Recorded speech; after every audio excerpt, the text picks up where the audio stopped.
तेरी सांसों में है खुल्द की यासमी, तुझसा कोई नहीं,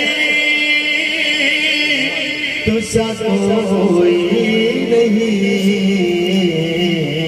है रसूले अमी। एक दफा ना मुझे वाक़या याद आ गया मदीना शरीफ का। सुभान अल्लाह, हुजूर सल्लल्लाहु अलैहि वसल्लम का दरबार लगा हुआ है। इको जरा बंद कर ले। दरबार लगा हुआ है तो एक उसको मस्जिद छोटी सी थी, अब तो बहुत बड़ी है। तो सामने आके ना एक औरत ने ना बुढ़िया माई थी, उसने हुजूर सल्लल्लाहु अलैहि वसल्लम को इशारा किया, बुलाया। नबी सल्लल्लाहु अलैहि वसल्लम मिंबर शरीफ से उठ के ना बाहर चले गया और बाहर धूप थी।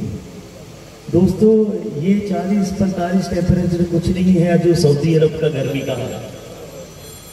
कितनी गर्मी होगी।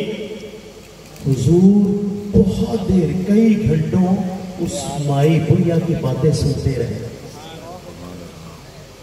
जो साहबा काम थे ना वो अंदर से खुद रहे थे कि ये माई क्यों नहीं जाती। जब वापस आए ना तो साहबा ने कहा या सैयदी या रसूलल्लाह, पूरा मदीना जानता है ये माई पागल है, कोई इसकी नहीं सुनता।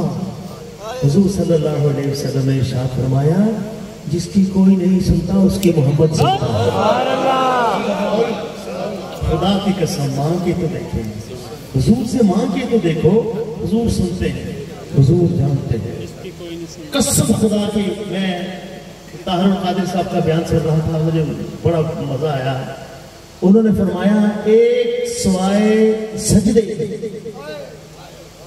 पूरी कायनात के मालिक मेरे आका सल्लल्लाहु अलैहि वसल्लम, एक इनको सजदा नहीं हो सकता, बाकी सब कुछ जायज है, उनसे मांगना भी जायज है, सब कुछ ठीक है।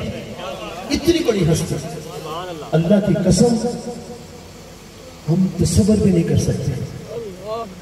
क़यामत के रोज हमें पता चलेगा कि हुजूर की जात कितनी बड़ी है।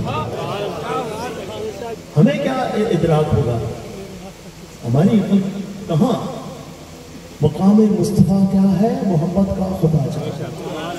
अब कौन सा, अब इसको वाइंड अप करते हैं। मौला अली का दो शेर। मैं भी